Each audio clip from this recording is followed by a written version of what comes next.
بسم الله الرحمن الرحيم نحمده ونصلي على رسوله الكريم أما بعد فقد قال الله سبحانه وتعالى في القرآن المجيد والفرقان الحميد فأعوذ بالله من الشيطان الرجيم بسم الله الرحمن الرحيم لقد كان لكم في رسول الله أسوة حسنة وقال سبحانه وتعالى لقد جاءكم رسول من أنفسكم عزيز عليه ما عنتم حريص عليكم بالمؤمنين رؤوف رحيم صدق الله العظيم سبحان ربك رب العزة عما يصفون وسلام على المرسلين والحمد لله رب العالمين اللهم صل على سيدنا محمد وعلى آل سيدنا محمد وبارك وسلم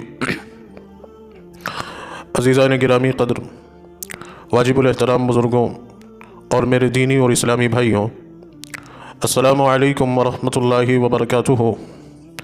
میرے عزیزوں اور بزرگوں، مصلحین عالم اور مصلحین انسانیت میں نبی اکرم صلی اللہ علیہ وسلم کا مقام سب سے ممتاز ہے۔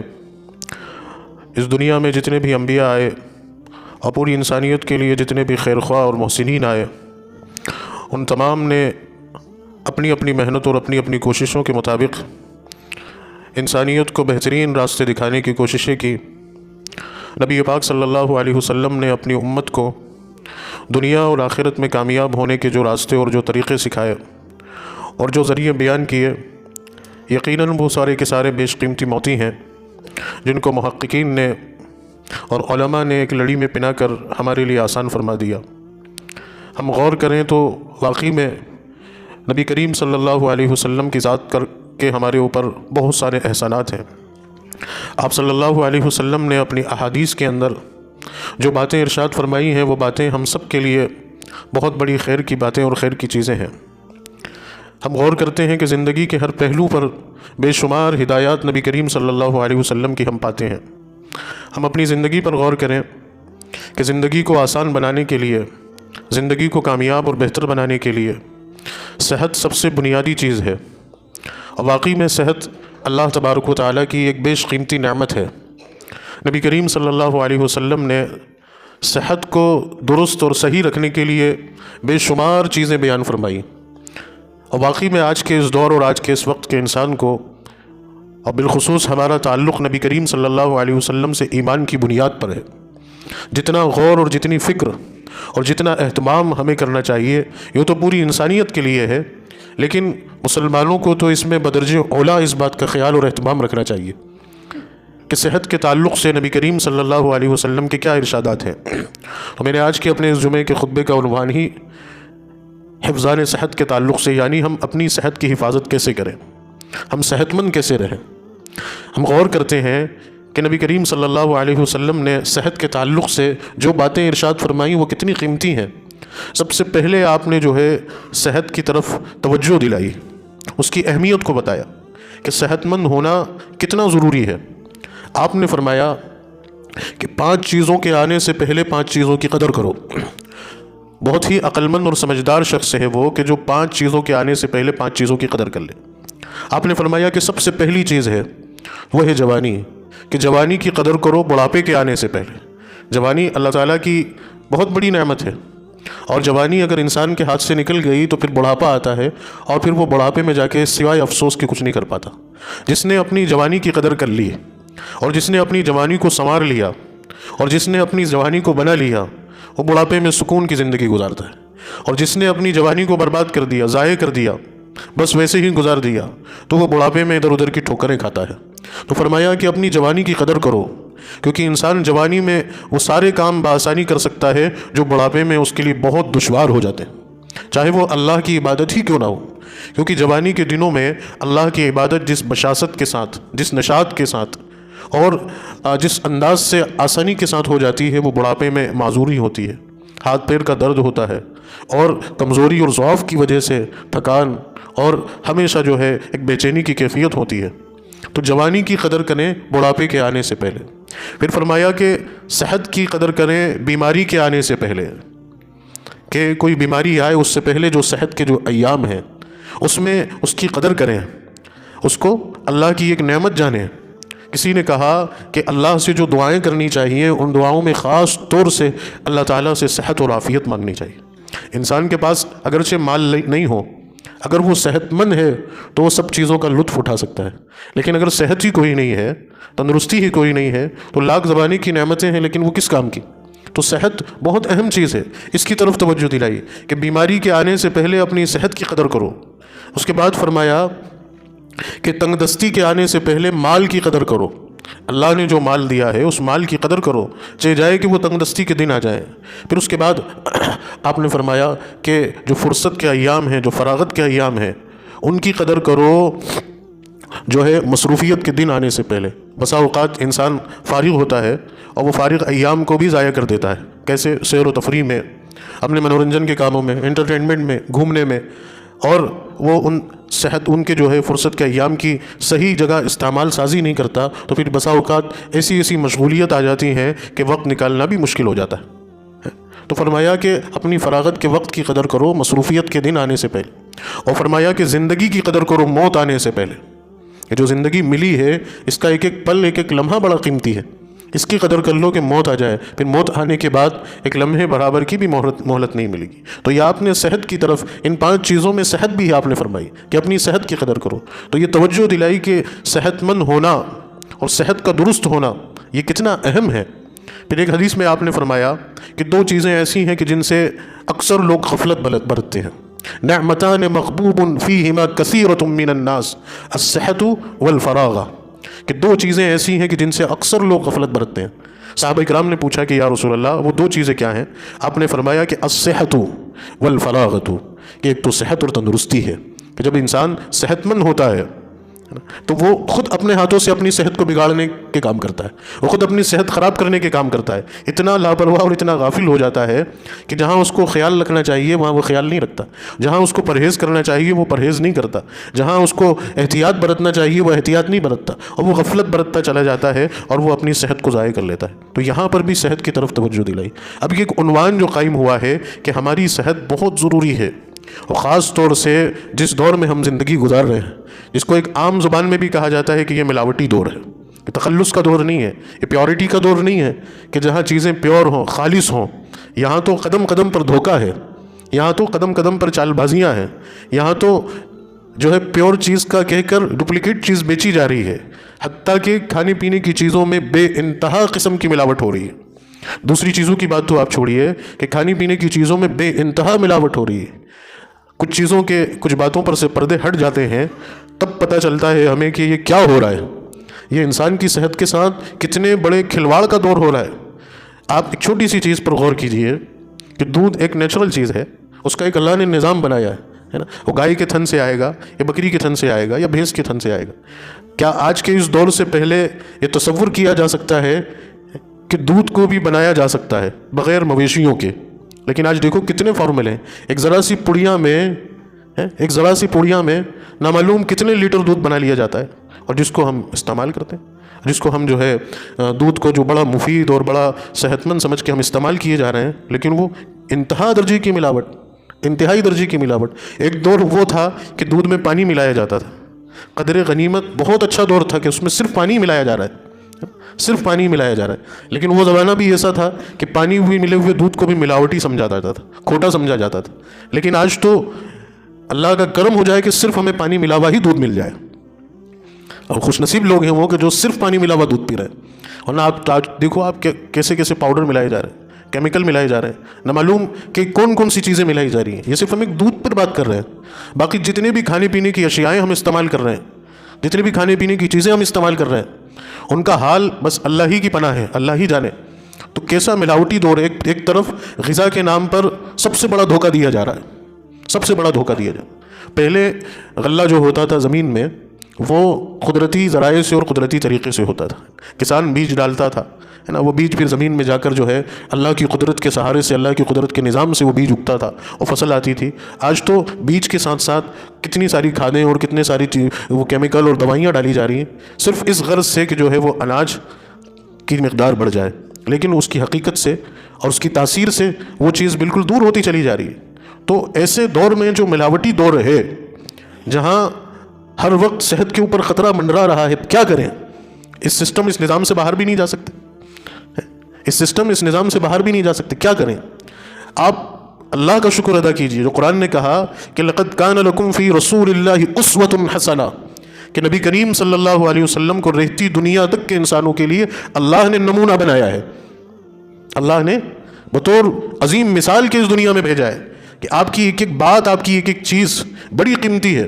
صرف نبی کریم صلی اللہ علیہ وسلم کا امامہ یا آپ کی ٹوپی یا آپ کا لباس یا آپ کی مسواک ہی قیمتی نہیں ہے، یقیناً یہ بہت قیمتی چیزیں ہیں۔ آپ کی زبان سے نکلا ہوا ایک ایک جملہ بڑا قیمتی ہے، بہت اہم ہے۔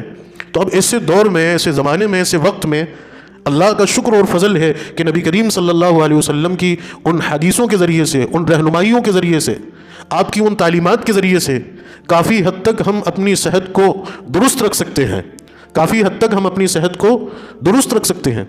تو آپ غور کیجئے کہ جو فرمایا آپ صلی اللہ علیہ وسلم نے، اور ہمیں اس دور میں خاص طور سے خیال رکھنا چاہیے۔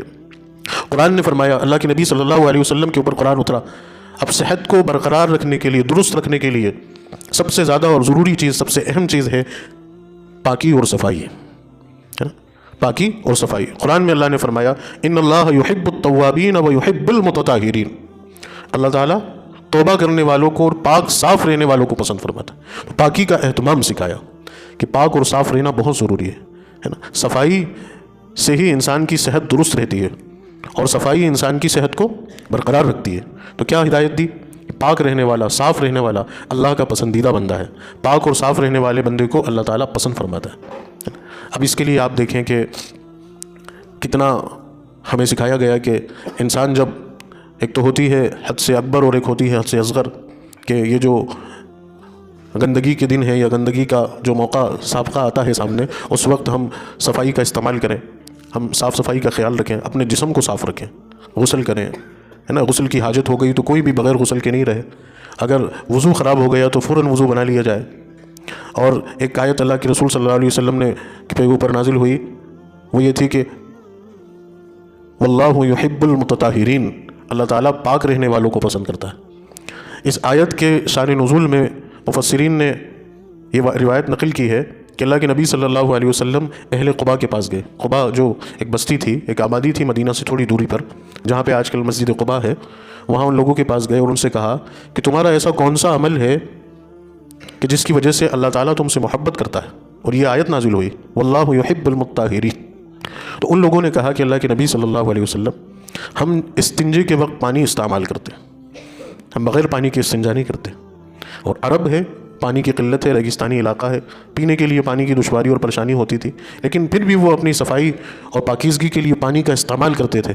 تو پانی کا استعمال کرنا، اپنے آپ کو گویا کہ صاف رکھنا، یہاں مقصود یہ ہے کہ اپنے آپ کو صاف رکھنا کتنا ضروری ہے۔ جو پاک صاف رہے گا اس کی صحت درست رہے گی، اور جو گھامل رہے گا، جو کئی دنوں تک نہیں نہائے گا، اور وہ اس کا جسم گندا ہے، میل چڑھ رہا ہے، بدبو آ رہی ہے، پسینہ بہہ رہا ہے، لیکن صفائی کا کوئی اہتمام نہیں ہے، تو وہ شخص ضرور بیمار ہوگا، وہ ضرور بیمار ہوگا۔ تو صفائی کا خیال رکھنا، اپنے آپ کو صاف رکھنا، غسل برقرار رکھنا، غسل کرنے کی اور صاف رہنے کی عادت ڈالنا۔ کچھ لوگوں کی عادت ہوتی ہے بس وہ یوں ہی نہیں نہاتے، اور ان کے جسم کی بدبو سے دوسرے لوگ پریشان ہوتے ہیں۔ تو صاف رہنا، نہانے کا عادی بنانا اپنے آپ کو۔ اسی لیے سکھایا گیا کہ جمعہ تو غسل کرو، اور جمعے کے غسل کو اہتمام کے ساتھ کرو، اہتمام کے ساتھ کرو، بہت اس کو یوں ہی نہیں کہ بس ویسے ہی کر لیا۔ یہ جمعے کا غسل جو ہے ایک مستحب ضرور ہے، لیکن بہت اہتمام والا غسل ہے، اس کو کسی بھی حالت میں، کسی بھی صورت میں مت چھوڑو۔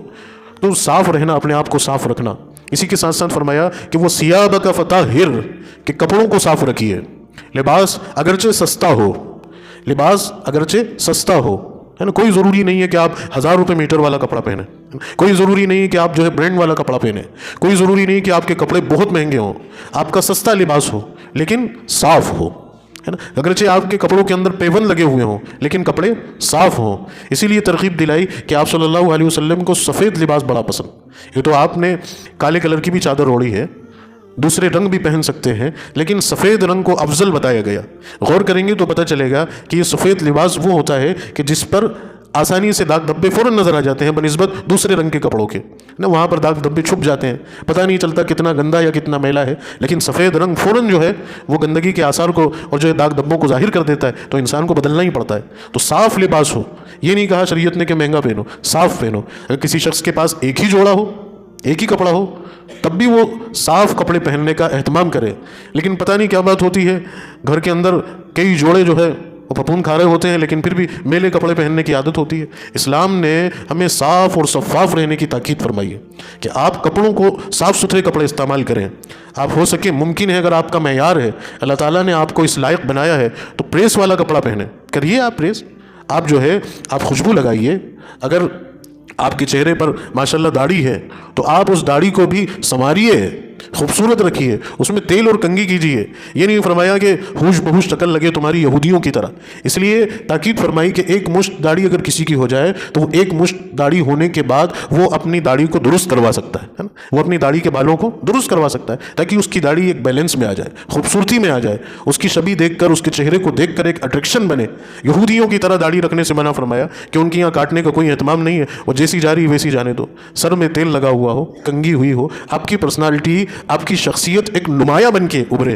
اور کتنا اہتمام دلایا گیا کہ مسجد میں آتے وقت تو خاص طور سے اس بات کا خیال رکھو، خذوا زینتکم عند المسجد، کہ مسجد جب آؤ نا تو صاف کپڑے پہن کر آؤ، اپنے معیار کے مطابق خوشبو لگا کر آؤ، تمہاری ٹوپی اچھی ہو، تمہاری ٹوپی اچھی ہو۔ یہ نہیں کہ وہ مسجد کی وہ جو ٹوپیاں جو رکھی رہتی ہیں وہ مسافروں کے لیے، ایسے لوگوں کے لیے، بیچاروں کے لیے کہ جو گھر سے نکل گئے ویسی، اور وہ دھول کھا رہی ہے، وہ پتہ نہیں کس نے کب کس کے سر سے اتار کے پٹکی ہے، وہ کب آیا تھا، اس کا میل اس میں چڑھا ہوا ہے۔ آپ ان ٹوپیوں کی حالت آپ دیکھو، میل کی پرتیں چڑھی ہوئی ہوتی ہیں ان پہ، بس آئے اٹھائی اور پہنی۔ یہ کوئی اہتمام ہے؟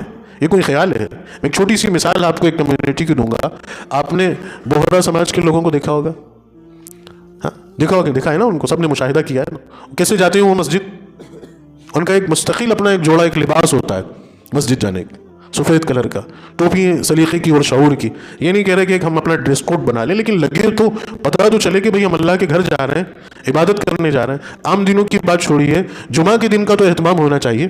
جمعہ کے دن کے لیے تو ہمارا ایک جوڑا مختص اور خاص ہونا چاہیے، ایک صاف سفید جوڑا ہو ہمارا، صاف سفید ہماری ایک ٹوپی ہو، ایک لگے کہ ہاں ہم جمعے کی تیاری کر رہے ہیں اور جمعہ کی نماز کے لیے جا رہے ہیں۔ تو وہ ثیابک فطہر، دین کی دعوت دینے سے کھڑے ہونے سے پہلے اللہ تعالیٰ نے نبی کریم صلی اللہ علیہ وسلم کو فرمایا۔ تو اپنے کپڑوں کو صاف رکھنا یہ بھی شخصیت کو بناتا ہے۔ آپ کی شخصیت کا اثر آپ کے لباس سے پڑتا ہے، سامنے والے آپ کی زبان سے اور آپ کے اخلاق اور کردار سے تو پڑتا ہی ہے، آپ کے لباس سے بھی آپ کی شخصیت کا وہ پڑتا ہے۔ ہاں بھائی، کوئی واقعی میں اتنا زہد اور تقوی اختیار کر چکا ہے کہ وہ ہر چیز میں زہد اور تقوی کا خیال رکھتا ہے، تو پھر وہ بات الگ ہے کہ وہ تو ہر کنڈیشن میں ہی ایسے رہتے ہیں، وہ تو ولیموں میں بھی ایسے ہی جاتے ہیں، وہ تو دعوتوں میں بھی ایسے ہی جاتے ہیں، تو پھر کوئی مسئلہ نہیں ہے کہ انہوں نے اپنے آپ کو ایسا بنا لیا۔ لیکن ولیمے کی دعوت پہ یا کہیں اور دعوت پہ تو بڑے بند سور کے جا رہے ہیں، اس کے لیے نئے جوڑے اور نئے جوتے اور یہ اور وہ، اور باقی کیوں ویسے ہی رہ رہے ہیں۔ تو یہ بھی ایک چیز ہے غور کرنے والی، اسی لیے فرمایا کہ وہ ثیابک فطہر، یہ صفائی اور اس پاکی کا بھی خیال رکھو۔ اس کے بعد پھر صحت کو درست اور بہتر رکھنے کے لیے جو بات ارشاد فرمائی ہے آپ نے، اس میں اللہ تعالیٰ نے قرآن میں فرمایا یا ایھا الناس کلوا فی الارض حلالا طیبا، کہ لوگوں وہ چیزیں کھاؤ جن کو اللہ نے تمہارے لیے حلال قرار دیا ہے اور پاک اور صاف بنایا۔ اب غذا بھی انسان کی صحت کے لیے بہت ضروری چیز ہے۔ صحت کا جو معاملہ ہے وہ غذا پر ڈیپینڈ ہوتا ہے۔ اب قرآن نے انسٹرکشن دے دی ہے، ہمیں ہدایت دے دی، دو باتیں غذا کے تعلق سے فرمائی گئی، ایک تو حلال اور ایک طیب، پاکیزہ۔ اور دیکھا جائے تو واقعی میں حلال چیز تو پاک اور طیب ہوتی ہی ہے، لیکن اس میں بھی اگر آپ غور کریں گے تو پتہ یہ چلے گا کہ بسا اوقات کوئی چیز حلال تو ہے لیکن وہ تر و تازہ باقی نہیں رہی ہے۔ تو اس بات کی بھی نصیحت کی گئی کہ غذا ہمیں جو ہے حلال کھانی ہے، کیونکہ حرام جن چیزوں کو شریعت نے قرار دے دیا ہے وہ انسان کی صحت کے لیے بہت مضر ہیں۔ ان کو حرام قرار ہی اس لیے دیا گیا ہے کیونکہ وہ انسان کی صحت کے لیے مفید نہیں ہے۔ جتنی بھی چیزیں حرام قرار دی گئی ہیں وہ انسان کی صحت کے لیے مفید نہیں ہے، ان کے اندر خرابی اور فساد ہے، اسی لیے شریعت نے ان کو حرام قرار دیا۔ اللہ تعالیٰ ہم سب کو حرام چیزوں سے بچائے۔ اب جو حلال چیزیں ہیں ان کے بارے میں بھی فرمایا کہ وہ پاک اور طیب ہو، صاف اور ستھری ہو، ہے نا، تازہ ہو۔ اور کھانے کے سلسلے میں احتیاط برتنے کے تعلق سے آج سب سے زیادہ بے احتیاطی ہمارے یہاں ہو رہی ہے، ہم لوگوں کی یہاں ہو رہی ہے، بالخصوص مسلمانوں کی یہاں ہو رہی ہے۔ جو ہمیں نصیحت ہے، جو ہمارا دین کہتا ہے، اس دین کے بالکل برخلاف ہم عمل کرتے ہیں۔ کھانے کے سلسلے میں آپ صلی اللہ علیہ وسلم نے فرمایا کہ وہ بدترین برتن ہے جسے انسان بھرتا ہے، اس بدترین برتن میں سے سب سے بدترین برتن اس کا پیٹ ہے کہ جس کو وہ پورا بھر لیتا ہے۔ کھانے کے معاملے میں اللہ کے نبی صلی اللہ علیہ وسلم نے فرمایا کہ وہ پیٹ جو پورا انسان بھر لے وہ بدترین برتن ہے۔ یعنی اتنا کھا لیا کہ اب گنجائش بھی نہیں بچی. اور کیا آپ نے فرمایا کہ اپنے پیٹ کے 3 حصے کرو, ہے نا, ایک حصے میں کھانا ہو, ایک حصہ پانی کے لیے, اور ایک حصے کو خالی چھوڑو. لیکن حال کیا ہوتا ہے کہ کھانا ہی اتنا ہو جاتا ہے کہ اب پانی پینے تک کی گنجائش نہیں بچی. اتفاقاً کوئی چیز رہ گئی اور چھوٹی موٹی چیز اگر بچ گئی تو وہ افسوس ہوتا ہے, یار زیادہ کھا لیا, اس کے لیے تو ہم نے جگہ ہی نہیں چھوڑی, اور فرمایا کہ یہ سب سے بڑی بدعت جو امت کے اندر رائج ہوئی ہے وہ پیٹ بھر کے کھانا کھانا ہے نا, وہ پیٹ بھر کے کھانا کھانا. آج یہ بات کب فرما دی نبی کریم صلی اللہ علیہ وسلم؟ کیونکہ اندازہ تھا کہ ایک دور آئے گا کہ مسلمان اتنا کھائے گا کہ وہ جیے گا ہی کھانے کے لیے. آپ حال دیکھو, گھروں کے کھانوں کی بات تو ٹھیک ہے, لیکن دعوتوں کا کھانا آپ دیکھو, ولیموں کا کھانا آپ دیکھو, شادیوں کا کھانا آپ دیکھو کہ کتنی بدتمیزی سے ہم لوگ جو ہے کھانا کھاتے ہیں. میرا یہ لفظ چبھے گا ضرور آپ کو, لیکن اب کیا کروں, میں بولنے پہ مجبور ہوں. بدتمیزی سے کھانا کھاتے ہیں. اگر ہمارے اس خون کو, ہمارے اس دسترخوان کو کسی غیر قوم کو دکھایا جائے اور نبی کریم صلی اللہ علیہ وسلم کی سنتیں اس کو بتائی جائیں تو وہ یقین ہی نہیں کرے گا کہ یہ مسلمانوں کا کھانا ہے, وہ مانے گا ہی نہیں. یا تو وہ یہ کہے گا کہ یہ جو بات آپ نے مجھے سنت کی بتائی ہے یہ غلط بتائی ہے, یا تو یہ کہے گا کہ یہ لوگ اس کے مطابق جو ہے اس کے موافقت میں بیٹھ ہی نہیں رہے. یہ آپ سب جانتے ہیں, وہ جو کھانے میں, وہ جو گوشت میں, ہمارے جو ہے شادیوں کے گوشت میں وہ جو ترکاری کا سوپ ہوتا ہے اس کو تو بالکل ویسٹیج شمار کرتے ہیں. یہ تو بھائی یہ تو کھانے کی چیز ہی نہیں ہے. اچھے لوگ صرف جو اخنیاں ہوتی ہیں بس وہ بوٹیاں صاف کر لو تو کام ہو گیا. اور پلیٹ کے اندر شوربہ اگر جا رہا ہے, سوپ جا رہا ہے, تو یہ کوئی برائی کی بات نہیں ہے. غلط تو نہیں کہہ رہا نا؟ کتنی بڑی رزق کی بے حرمتی ہے, کتنی بڑی رزق کی بے حرمتی ہے. اگر آپ کی پلیٹ کے اندر سے, ہے نا, کھانے کا ایک چھوٹا سا ذرہ بھی ضائع چلا جاتا ہے کہ جس کو آپ صاف کر سکتے تھے, جس کو آپ کھا سکتے تھے, کہ آپ کو اتنا ہی لینا تھا جتنا آپ صاف کر سکتے ہیں, اور آپ نے اس کو چھوڑ دیا, وہ نالی میں بہہ گیا, تو اللہ کے یہاں اس کا جواب دینا مشکل ہو جائے.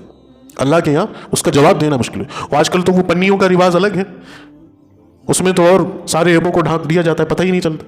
وہ نہیں ہوتی ہے بیچاری تو کچھ شرما حضوری ہوتی بھی کہ یار اتنا چھوڑیں گے اچھا نہیں لگے گا, لیکن اب وہ ستم رسیدہ پنی آ گئی کہ اب تو اور سارے عیب ڈھک گئے, وہ ایسی کیسی لپیٹ کے پھینک دی جاتی ہے. تو کھانے کے سلسلے میں کتنی بد پرہیزی ہے. اور حضرت عمر رضی اللہ تعالیٰ عنہ کے سامنے سالن پیش کیا گیا جس میں تیل تھا, تو آپ نے نکار دیا اس کو کہ یہ پسند نہیں فرمایا اللہ کے نبی نے بھی, اور ایک انسان کی صحت کے لیے بھی درست نہیں ہے کہ اس قسم کا کھانا کھایا جائے. لیکن آج آپ دیکھو کہ ہمارا کھانا یہ ہمارے لیے سب سے بڑی وبال جان اور مصیبت کی ذریعہ چیز بنی ہوئی ہے, لیکن ہم اسی کے شوقین ہیں, اسی کے مداح ہیں, اسی کے خیرخواہ ہیں, اور اسی کو پسند کرتے ہیں. تو پھر صحت کو ہم خود اپنے ہاتھوں سے بگاڑ لیں, تو کھانا کم کھانا شروع کیجیے. میں بھی آپ لوگوں کی فہرست میں ہوں, لیکن الحمدللہ میں نے عمل شروع کر دیا ہے, تو اسی عمل کے سہارے سے میں آپ کے سامنے بولنے کی ہمت کر رہا ہوں. میری بھی حالت الحمدللہ ماشاءاللہ آپ لوگوں سے زیادہ بری ہے, لیکن اب کہنے سننا شروع کریں گے. اللہ تعالیٰ میرے کہنے سے آپ سے زیادہ مجھے عمل کی توفیق نصیب فرمائے.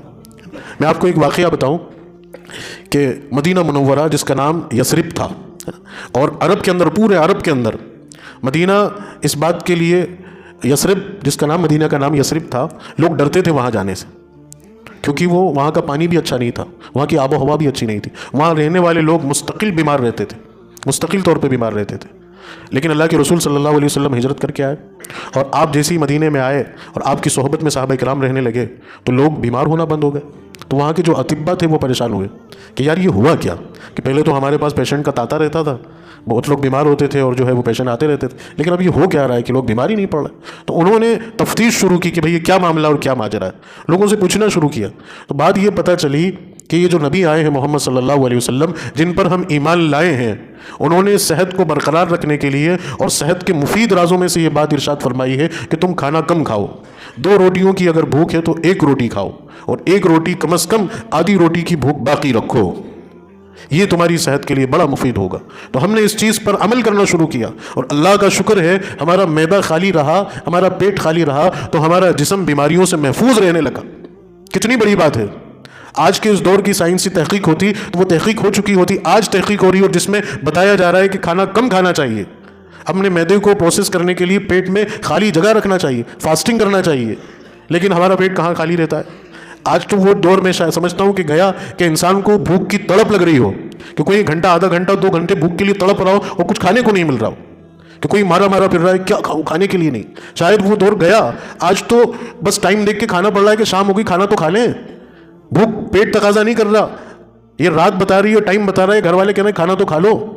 بتاؤ کبھی اللہ ماشاء اللہ کہیں ہنس گئے پھنس گئے تو وہ وقت آتا ہوگا کہ وہ آدھے مڑوڑ کھا رہی ہیں کہ اب تو آدھا گھنٹہ ہو گیا کھانے کو کچھ نہیں مل رہا، تو بھرے جا رہے ہیں اس میں، ڈالے جا رہے ہیں اس میں، اور اتنا ڈال رہے ہیں کہ گنجائش ہی نہیں چھوڑ.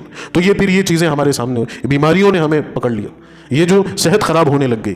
تو اس کے لیے فرمایا کہ کھانے کا ایک نظام ہو، بہت ہلکا کھانا ہو، بہت لائٹ کھانا ہو، کم مرچ مسالے والا کھانا ہو، کم تیل والا کھانا ہو، بہت ہلکا کھانا کھائیے. ہلکا کھانا آپ کھائیں گے تو صحت آپ کی درست اور برقرار رہے گی. اس کے بعد پھر صحت کو درست اور برقرار رکھنے کے لیے آپ نے بات ارشاد فرمائی، وہ یہ ہے نیند کا درست ہونا، نیند کا پورا ہونا، کہ نیند پوری ہوگی تو صحت برقرار اور درست رہے گی. اگر نیند پوری نہیں ہوگی تو جو ہے وہ صحت اچھی نہیں رہے گی. اب آپ کہیں گے کہ اس دنیا میں آج کے اس وقت میں سب سے زیادہ سونے والی قوم مسلمان قوم ہے، سب سے زیادہ سونے. اگر آپ ایک سروے کروائیں تو اس میں پتہ آپ کو یہ چلے گا کہ سب سے زیادہ سونے والی قوم مسلمان قوم. اور مسلمانوں میں بھی بیچارے ہمارے بزرگ حضرات تو وہ تو معذور ہو گئے، ان کو تو نیند آتی نہیں، وہ نہیں ہے، وہ اس سے فارغ ہے. ہمارے نوجوان سب سے زیادہ سونے والے، دوسری قوم کے بنسبت ہمارے نوجوان جن کی صبح 11-12 بجے ہو رہی ہے. اور کتنے ہی آپ کو ایسے مل جائیں گے جن کو مہینوں اور سالوں ہو گئے ہوں گے کہ انہوں نے جو ہے سورج نہیں دیکھا صاحب، وہ صبح کی جو ہے وہ تر و تازہ ہوا سے محروم ہے وہ. تو آپ کہیں گے کہ سب سے زیادہ تو ہم ہی سو رہے ہیں، ہمیں تو مت بتاؤ یہ بات. ہمارا تو جہاں ایک جو ہے انسان کو صحت مند رہنے کے لیے 5-6 گھنٹے کی نیند بتائی، ہم تو 8-10 گھنٹے سو رہے ہیں. لیکن آپ اس میں غور کیجئے، نبی کریم صلی اللہ علیہ وسلم نے فرمایا کہ نیند کے تعلق سے آپ کی نصیحت ہے اور آپ کا معمول اور طرز عمل اور زندگی کا پوری زندگی رہا کہ سوائے دینی تقاضوں کے آپ صلی اللہ علیہ وسلم اور آپ کی صحبت میں بنایا گیا وہ معاشرہ عشاء کی نماز کے بعد سوائے دینی تقاضوں کے کبھی وہ لوگ نہیں جاگے.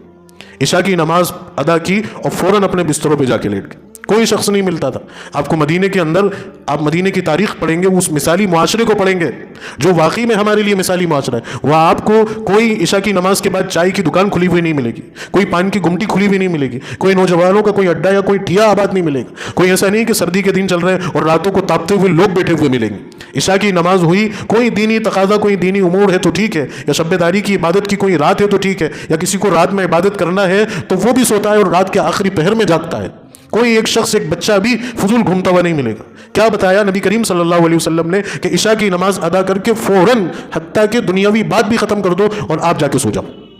یہی قدرت کا نظام ہے. سوائے ہم انسانوں کے جن کو اللہ نے اشرف المخلوقات بنایا، آپ انسانوں کے علاوہ ان جانوروں کو فہرست سے نکال دو کہ جن کی فطرت جن کی طبیعت اللہ نے رات میں جاگنے والی رکھی ہے. کوئی جانور آپ کو رات میں گردش کرتا ہوا نہیں دکھے، کوئی پرندہ آپ کو ان پرندوں کے علاوہ رات میں گھومتا ہوا دکھے. وہ سارے اپنے بسیروں میں اپنے گھونسلوں میں چلے، ادھر سورج ڈوبا اور وہ سارے کے سارے اپنے گھروں میں چلے. کوئی جانور نہیں ملے گا، وہ سارے سو جائیں گے. وہ قدرت کے نظام پر ہیں. کوئی ہاسپٹل ہے ان کا، کوئی مستشفیٰ کوئی دواخانہ ہے ان کا، کوئی طبیب ان کا بیٹھا ہوا ہے؟ نہیں. وہ قدرت کے نظام پر چل رہے ہیں، اس سائیکل پر چل رہے ہیں. وہ فٹ اور تندرست ہیں، کوئی بیماری ان کے نہیں ہو رہی. لیکن ہم تو بالکل ہم نے تو ٹھان ہی لیا ہے نا کہ نبی کے ارشاد کے خلاف کرنا ہے. اللہ کے رسول نے فرمایا جلدی سو جاؤ، تو ہم تو بغاوت کریں گے اس نظام سے. میں تعریف کی بات کہوں گا کہ دوسری قومیں وہ نہیں مان رہے نبی صلی اللہ علیہ وسلم، لیکن وہ دنیا میں کامیاب ہیں تو آج اس وجہ سے کامیاب ہیں کہ راتوں میں جلدی سوتے ہیں اور صبح کو جلدی اٹھتے ہیں. سائنس نے بھی اس بات کی تحقیق کر کے بتا دی کہ یہ جو ہماری نیند ہے، اس نیند کی پوری ایک سائیکل ہے، نیند کا ایک پورا نظام ہے، اور وہ نظام رات کے آغاز سے شروع ہوتا ہے نا. سائنسدانوں نے آج تحقیق کر کے بتا دی کہ رات کے 3 حصے فرمائے، اور ان 3 حصوں میں جو پہلا حصہ ہے، جو شروع کا حصہ ہے، اس شروع کے حصے میں انسان اگر 2-3 گھنٹے بھی سو جاتا ہے تو اس کی پوری باڈی ریلیف کر جاتی ہے. اس کا پورا جسم جو ہے اس جو دن بھر کی تھکاٹ اور دن بھر کا جو اس کی تگ و دوب تھی اس سے وہ نشاط پا جاتا ہے. پھر اس کے بعد کا جو حصہ ہے، پھر اس کے آخری کا جو حصہ ہے، وہ آخری کے حصے کی نیند کو نیند ہی نہیں بتایا. وہ تو صرف آپ ایک مردے کی طرح بستر پر پڑے ہوئے ہیں، ذہنی طور پر آپ کی نیند پوری نہیں ہوئی ہے. آپ کے جسم کو تر و تازہ نیند نصیب ہی نہیں ہوئی. اور ہم لوگوں کا نیند کا شیڈول شروع ہوتا ہے، ہمارے تو 11-12 بجے کے بعد ہی سونا ہے. اچھے گھرانوں کی بات کر رہا ہوں، 11-12 بجے بھی سو جائیں تو اچھا گھر ہے، نہیں تو 2 بجے 3 بجے سوتے ہیں. اور وہ سونا کیا سونا، پھر آپ سو رہے ہیں بس. کیا ہوتا ہے اس کا نقصان؟ سب سے بڑا نقصان کیا ہے؟ آپ کا ذہن کند ہو گیا. ذہن ہی نہیں چلے گا، آپ کا ذہن چلے گا ہی نہیں. آپ رات کو دیر سے سوئیں گے، صبح کو دیر سے اٹھیں گے. ہمیشہ آپ اپنے ذہن میں ایک بے چینی اور خلیش محسوس کریں گے. کسی دن تجربہ کر کے دیکھنا کہ آپ رات کو جلدی سونا، اور اس دن اگلے دن صبح کو جب آپ اٹھو گے خود اپنے آپ میں ایک تازگی محسوس کرو. خود اپنے آپ میں ایک بہت بڑی تازگی محسوس کرو. تو یہ اللہ کا نظام ہے صحت کو بنانا. نیند کا سونا اور کس وقت ہمیں سونا ہے اس بات کا بھی خیال رکھنا چاہیے. لیکن افسوس صد افسوس آج تو دینی جلسے اور دینی پروگرام ہی رات میں ہوتے ہیں. دیندار لوگوں کا یہ حال ہے بھائی عشاء کی نماز کے بعد جلسہ کریں گے. اللہ اور اللہ کے رسول کی بات کب ہوگی؟ عشاء کی نماز کے بعد. جب اللہ کے رسول نے فرما دیا سو جاؤ تب وہ اللہ کے رسول کی بات کریں گے. تو بگاڑ تو وہیں سے آ رہی ہے. اب ہمارے بیچارے آپ جیسے لوگ کیا کریں گے؟ آپ لوگوں کو تو اس میں ایک راستہ ملتا ہے. لیکن ہمیں کسی عالم کو نہیں دیکھنا, کسی مفتی کو نہیں دیکھنا, کسی ادارے کو نہیں دیکھنا, ہمیں اللہ کے رسول صلی اللہ علیہ وسلم. بہت قیمتی بات آپ کو بتا رہا ہوں. اگر آپ نے اپنی نیند کو سدھار لیا, اگر آپ نے اپنی نیند کو درست کر لیا, بہت ساری بیماریوں سے بچ جاؤ گے. تو انشاءاللہ العزیز ان باتوں پر جو کہی ہے, سب سے پہلی چیز صفائی کی, دوسری چیز کھانے کے تعلق سے, اور تیسری چیز نیند کے تعلق سے. میں اللہ کی ذات سے دعا کرتا ہوں, اور آپ لوگوں سے بھی امید کرتا ہوں کہ انشاءاللہ ہم اس پر عمل کریں گے.